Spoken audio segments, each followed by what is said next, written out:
Hello students, I am your Hindi teacher Mrs. Namita from CPS. Hope you all are good. आज हम पाठ 8 हार की जीत के विषय के बारे में पढ़ेंगे। हार की जीत जो कहानी है सुदर्शन जी की प्रसिद्ध कहानियों में से एक है। इस कहानी में बताया गया है कि किस प्रकार डाकू खड़क सिंह जो होता है बाबा भारती के संपर्क में आने पर अपना जीवन बदल देता है। माँ को अपने बेटे और किसान को अपने लहलाते खेत देखकर जो आनंद आता है वही आनंद बाबा भारती को अपना घोड़ा देखकर आता था। भगवत भजन भाव भगवान की पूजा पाठ से जो समय बचता वह घोड़े को अर्पण हो जाता। वह घोड़ा बड़ा सुंदर था, बड़ा बलवान। उसके जोड़ का घोड़ा सारे इलाके में नहीं था। बाबा भारती उसे सुल्तान कहकर पुकारते, अपने हाथ से खरहरा करते, खरहरा मतलब साफ सफाई करते, खुद दाना खिलाते और देख देख कर प्रसन्न होते थे।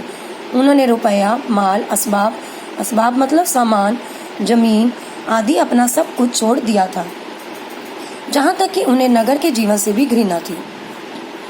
अब गांव से बाहर एक छोटे से मंदिर में रहते और भगवान का भजन करते थे। मैं सुल्तान के बिना नहीं रह सकूंगा, उन्हें ऐसी भ्रांति सी हो गई थी। उन्हें सुल्तान की इतनी ज्यादा आदत हो गई थी, उसको लेकर उनके मन में भ्रम हो गया था कि मैं सुल्तान के बिना अब नहीं रह पाऊंगा। वे उसकी चाल पर लट्टू थे। कहते ऐसे चलता है जैसे मोर घटा को देखकर नाच रहा हो। जब तक संध्या समय सुल्तान पर चढ़कर 8-10 मील का चक्कर ना लगा लेते उन्हें चैन ना आता। खड़क सिंह उस इलाके का प्रसिद्ध डाकू था। जिस इलाके में बाबा भारती रहते थे उसी इलाके में खड़क सिंह नाम का डाकू भी रहता था। और जो लोग थे उसका नाम सुनकर कांपते थे। लोग उसका नाम सुनकर क्यों कांपते थे? क्योंकि जो डाकू होता है उसका स्वभाव क्या होता है? अत्याचार करना, दूसरों की चीज पर हक जमाना, लूटपाट करना। वही काम डाकू खड़क सिंह का था। होते होते सुल्तान की कीर्ति उसके कानों तक भी पहुंची। उसका हृदय उसे देखने के लिए अधीर हो उठा, व्याकुल हो उठा। जब सुल्तान के बारे में खड़क सिंह को पता चला तो उसके मन में भी उसे देखने के लिए इच्छा जागृत हुई। वह एक दिन दोपहर के समय बाबा भारती के पास पहुंचा और नमस्कार करके बैठ गया। बाबा भारती ने पूछा, खड़क सिंह क्या बात है? खड़क सिंह ने सिर झुकाकर उत्तर दिया, आपकी दया है। कहो इधर कैसे आ गए? बाबा भारती जब उसे देखते हैं तो वो उससे प्रश्न करते हैं कि तुम इधर कैसे आ गए, मतलब किस प्रयोजन को लेकर आए हो? सुल्तान की चाह खींच लाई।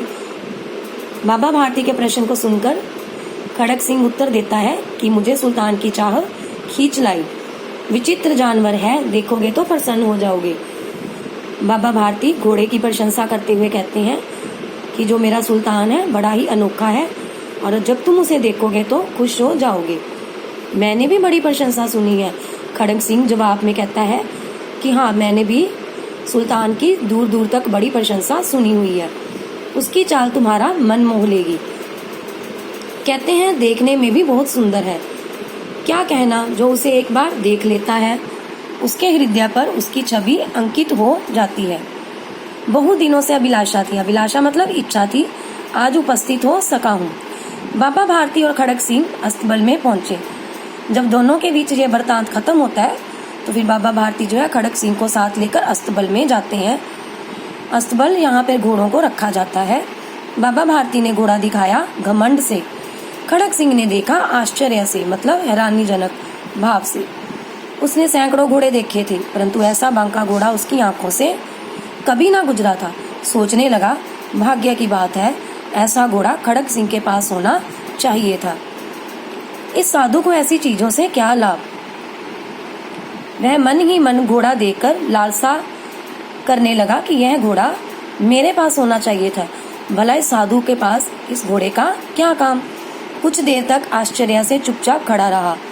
इसके पश्चात उसके हृदय में हलचल होने लगी। बालकों की सी अधीरता से बोला, परंतु बाबा जी इसकी चाल ना देखी तो क्या? अब जो खड़क सिंह था उसके मन में यह लालसा उत्पन्न होगी कि क्यों ना मैं इसके दौड़ने की गति भी देखूं। दूसरे के मुख से प्रशंसा सुनने के लिए उनका हृदय जो था अधीर हो उठा। घोड़े को खोलकर बाहर ले गए। घोड़ा बाजू वेग से उड़ने लगा। जब बाबा भारती ने उसके मुख से ऐसी प्रशंसा सुनी तो बाबा भारती भी गर्व से घोड़े को खोलते हैं और उसे बाहर ले आते हैं। तभी जो घोड़ा होता है इतनी तेज दौड़ता है मानो वह हवा से बातें कर रहा हो। उसकी चाल को देखकर खड़ग सिंह के हृदय पर सांप लौट गया। वह डाकू था और जो वस्तु उसे पसंद आ जाए उस पर वह अपना अधिकार समझता था। उसके पास बाहुबल था, मतलब ताकत थी, और आदमी भी उसने रखे हुए थे। जाते जाते उसने कहा, बाबा जी, मैं यह घोड़ा आपके पास ना रहने दूंगा। बाबा भारती जो थे उसकी बात सुनकर डर गए। अब उन्हें रात को नींद ना आती। बाबा भारती को नींद क्यों नहीं आती थी? क्योंकि खड़ग सिंह उनको जाते जाते बोल के गया था कि मैं यह घोड़ा तुम्हारे पास नहीं रहने दूंगा। बाबा भारती को अब सारा दिन सारी रात सुल्तान की चिंता सताती रहती। सारी रात अस्तबल की रखवाली में कटने लगी। प्रतिक्षण खड़ग सिंह का भय लगा रहता। प्रतिक्षण मतलब हर पल खड़ग सिंह का भय उनको लगा रहता था। उसकी चाल परंतु कई मास बीत गए और वह ना आया। जहां तक कि बाबा भारती कुछ असावधान हो गए और इस भय को स्वप्न के भय की भांति मिथ्या समझने लगे। लेकिन बाबा भारती को जैसे उसकी रखवाली करते हुए कई महीने बीत गए। जब बाबा भारती देखते हैं कि वो तो आया ही नहीं, तो उनको लगता है कि जैसे सपने झूठे होते हैं उसी प्रकार वह भी मुझे जानबूझकर मिथ्या बोलकर गया है, वो नहीं आएगा। संध्या का समय था। बाबा भारती सुल्तान की पीठ पर सवार होकर घूमने जा रहे थे। इस समय उनकी आंखों में चमक थी। बाबा भारती जो थे अपना सारा समय तो अस्तबल में ही बिताते। किसकी देखरेख में, किसकी निगाह में? सुल्तान की देखरेख में। अब बाबा भारती कितने महीनों के बाद जब घोड़े के ऊपर सवार होकर निकले तो उनकी आंखों में एक अलग सी चमक थी और वो बहुत ही ज़्यादा प्रसन्न थे। मुख पर प्रसन्नता। कभी घोड़े के शरीर को देखते तो कभी उसके रंग को, और मन में फूले ना समाते थे। सहसा एक ओर से आवाज आई, ओ बाबा, इस कंगले की सुनते जाना। भाव अपाहिज की सुनते जाना। आवाज में करुणा थी, मतलब दया। बाबा भारती ने घोड़े को रोक लिया। जैसे ही बाबा भारती ने उस कंगले के स्वर सुने तो बाबा भारती क्या करते हैं, उसके पास आकर अपना घोड़ा रोक लेते हैं और वह देखते हैं कि अपाहिज जो होता है वृक्ष की छाया में पड़ा करह रहा है। बोले, क्यों,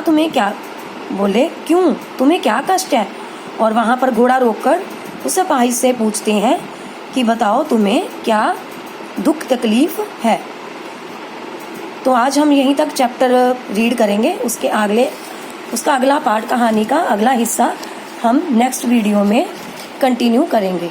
थैंक्स टू ऑल।